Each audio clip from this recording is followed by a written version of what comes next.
watch this clip with me from an interview I heard this morning with Senator Mark Kelly, because I want to use it to point to something that he was experiencing that happens to all of us. Denmark and Greenland.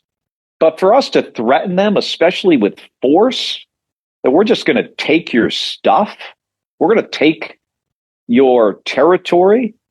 I mean, is that who we've become? That's Russia. We are not that kind of a nation. This doesn't make any sense. So twice he's essentially shaking his head in utter confusion, saying this makes no sense. But when you look at this through the lens of human cognitive development, it actually makes perfect sense.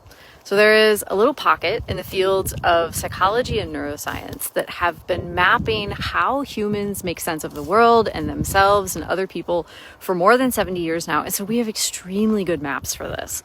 So my name is Alice Ann. I have been a psychologist for more than 20 years now, mostly inside of big global companies, helping leaders use maps like these to be both more humane and more effective in the long run. So some people primarily operate through a lens of power and loyalty and dominance and winning and control. But other people experience the world totally differently. They look at the world through systems, through long-term impact, through collective responsibility. And there are more than just those two lenses, but for simplicity, we'll just stay with those two.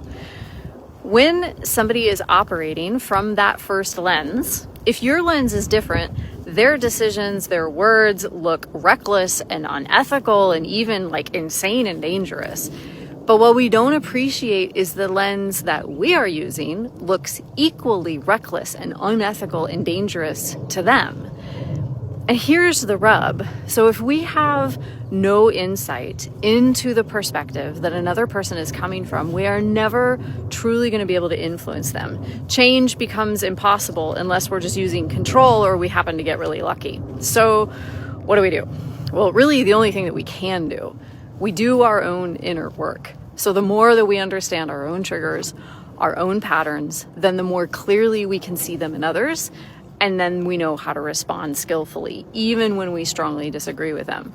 So healing your trauma or healing your perspective is a political act. It is not just an ethical or an emotional one.